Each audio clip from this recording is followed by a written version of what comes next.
Good morning, everyone. My name is Junaid, as John pointed out.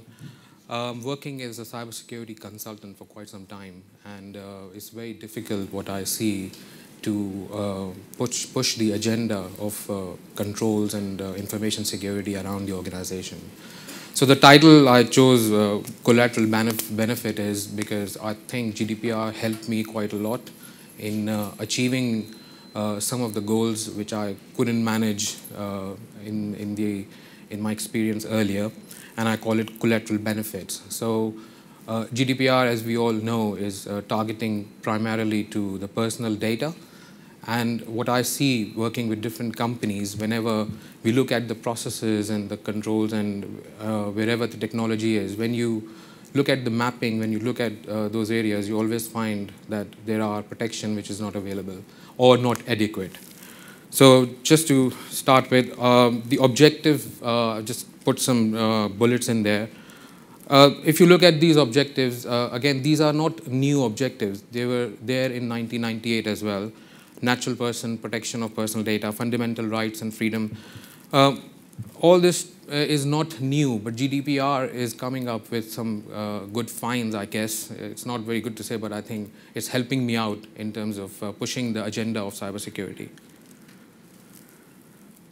These principles, 8 of them are again derived from DPA, 1998. However, 6 are still present in the GDPR.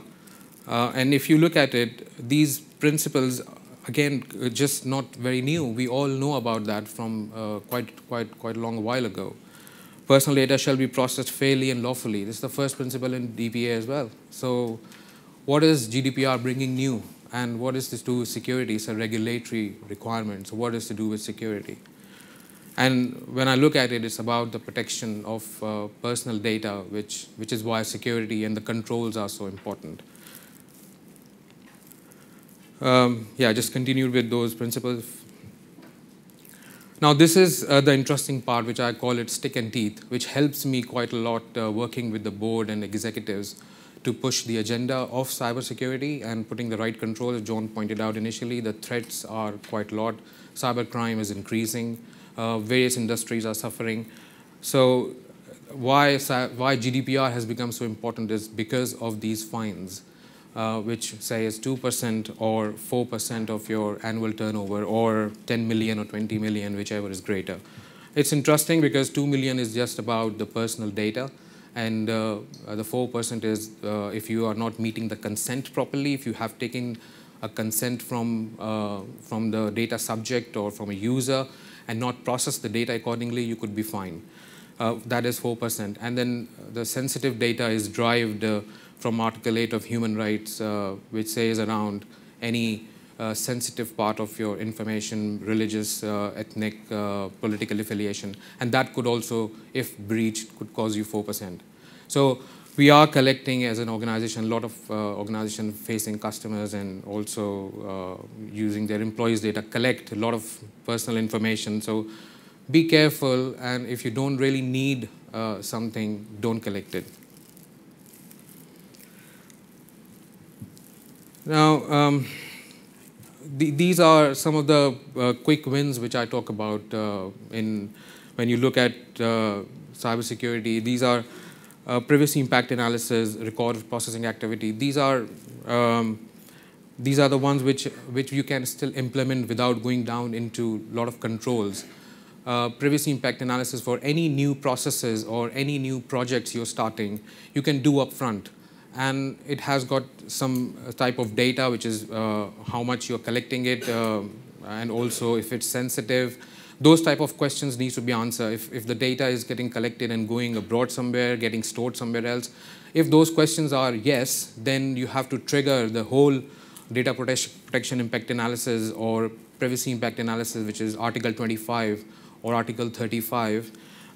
Which says around doing this upfront, and privacy by design is a concept. So you put these upfront in your projects and in your any new processes, or if you are altering any business processes, try to do this privacy impact analysis.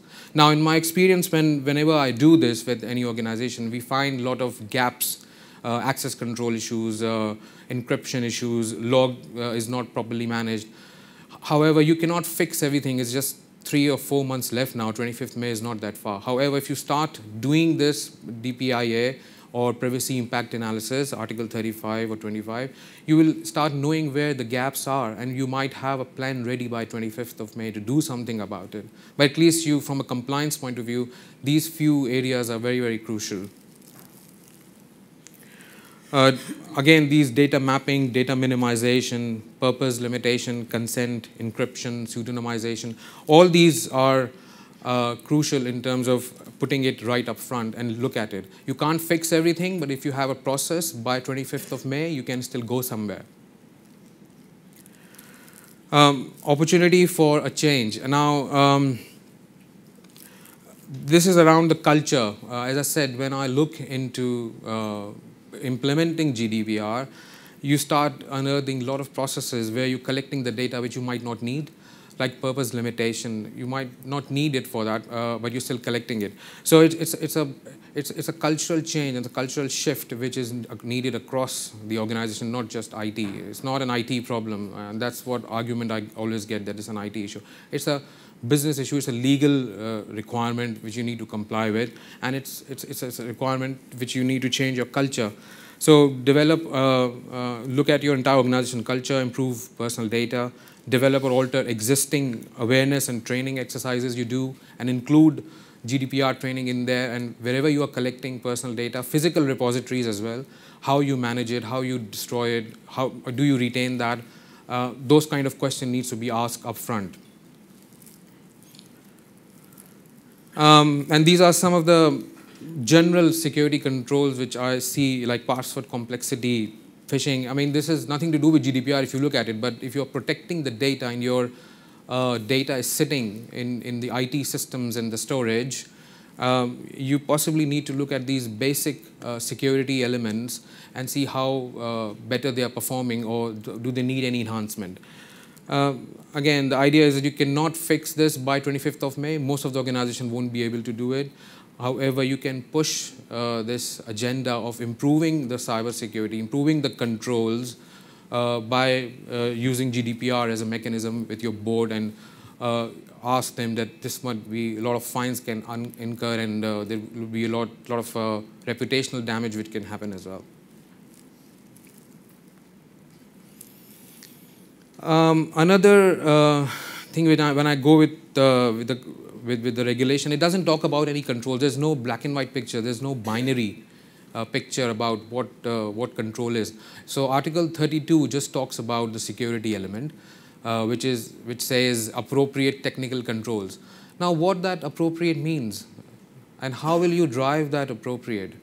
So there's nothing given there. There's no binary information which you can pick it up from the regulation. And it reminds me of my olden days when I was working for SOX, and there were some articles in there which were similar, where there was nothing mentioned how you do this.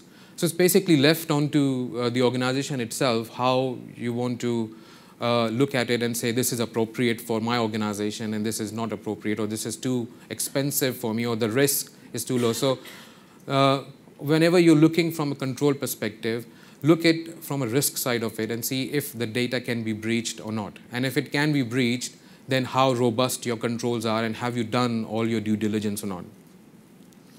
So these are some of the areas which I just mentioned as a high level. These, you can look into it and apply the risk lens in there and see if the PII data is there. Once you put the risk lens in there and you decide with some of the controls, it's possible you spread that around to other information assets as well, and can secure that too. And that's the idea of collateral benefits. It's not just bringing it to the personal data. You can design and you can implement that to your other information assets as well.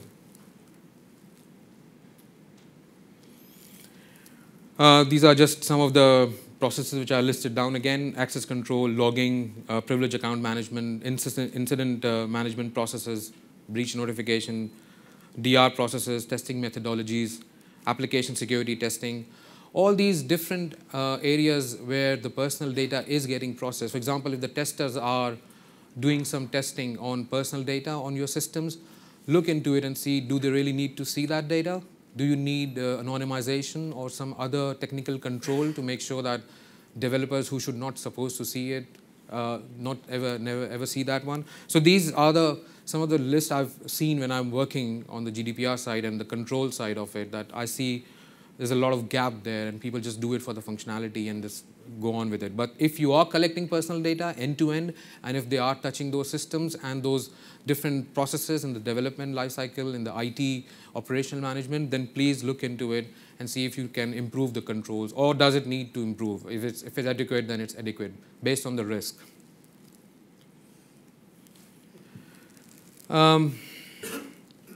This is just some news articles which I found out in recent times what happened. And if this type of incidents happen in GDPR space when after 25th of May, like Equifax losing 150,000 odd customer data, TalkTalk lost a lot of customer data. If this happens, imagine after 25th of May, I don't think the ICO has got enough manpower to come out and do the audit initially. They will all rely on these type of news and they will come after you. The maximum fine till now ICO have incurred is 400,000 for TalkTalk. However, consider that happening with TalkTalk in the GDPR space when this is live. Maybe 4% or possibly 2% of their annual turnover, could be millions. And it's a possibility that some of the organization might close, might not function after that. So this is not just to put there, not to make you afraid, but just to bring the reality out that these things are happening. As John pointed out initially, there's a lot of areas where cyber attacks are happening, there are hacktivists, there are ransomwares going on. In all the industries, I see that there's some type of data, which is personal data, getting collected for some reason. If it's getting collected, please go and check it, because your organization could be the next one if it attacks. Hopefully not, but just to bring that if it's happened. Yeah, that's it for me. I hope I've ended up in time, John, this time. Yeah. Thank you very much. Is there any questions I can answer? I would draw a few points out of that presentation. First of all, it's a board responsibility to have GDPR in place. They have got to have ownership. There are benefits of GDPR in how you run your business, how you protect your data. The cost of non-compliance is great. Not like today's scenario, but up to £3 million for a breach. It's about everybody understanding the regulation. And there's plenty of papers and articles on the internet, if you Google GDPR, and also go to the National Cyber Security Centre website, there's a lot of information there. This is about people security and corporate security. It affects everybody in the United Kingdom. Everybody. It's your data, and you don't want your data given to the wrong people. Cyber Essentials is a good start for getting a company in shape, but there's still a lot more work to do on top of that. Any questions for Junaid? In the front here. Sorry, 1 second. Have we got a speaker? Yeah. Microphone, sorry. You mentioned that it doesn't need to be implemented by the 26th of May. Is that correct? Does it mean that you can make a start on it and then complete it at a later date? What I've seen, what I've mentioned around privacy impact analysis, data processing register, if you start with those activities, and you start going in each articles, and you see like Article 32 talks about information security. When you start pushing the idea of privacy impact analysis, it's not that easy to put that in place initially. It will take some time to adapt as well. So it cannot be done overnight. GDPR compliance cannot be achieved. So for example, I say the privacy impact analysis document should be a live document. Whenever you change anything, you should always trigger that and do the process again and see if any personal data is getting collected or you are sending it somewhere else or not. So by all means, you try to get compliant by 25th of May, but however, what I've seen is people don't even know, the organization don't even know how to comply with, what exactly needed to comply with. And what I'm trying to suggest here is that look into your controls, unearth those controls, get the visibility by that time, and get some high-level plan ready to tackle that one. You might not able to finish that within 25th of May, but if you get there by, and not just one organization, I've worked in various organizations, I've seen the same everywhere, that whenever you unearth something, the security or the controls are not there or not adequate at all. Access control methods, for example, or the logging methods, for example. I've seen developers seeing all the data when they are testing it. Why? So that's a cultural change, that's a shift you needed. Business processes capturing the data for marketing and not asking the customer to do the consent. Legal notices, I don't see any idea of data minimization or any other things when you do partnership with third parties. So the range of areas which you need to look into to comply with GDPR and with different articles, and if you can have visibility of what is happening in your organization by 25th of May and have a plan ready to tackle that one and implement, so for example, if you implement data processing register, that is capturing every process you have in the business. It's possible that you might not able to do that by 25th of May. You might able to get some plan ready to capture it. You need a lot of stakeholder to buy into the idea and start getting some kind of templates for them, handhold them. That's what I do usually, and say, this is how it should be registered and this is how it should be managed.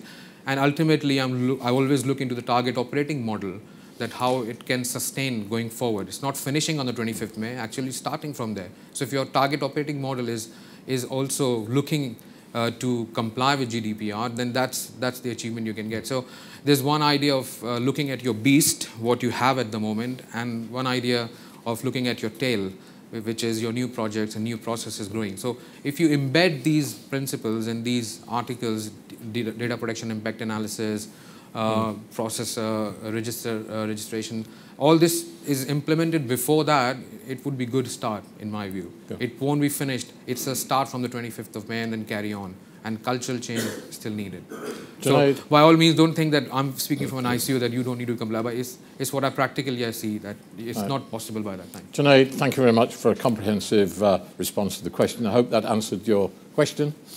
We must move on in time. Thank you for a good start to the programme. And thank you very much. Thank you.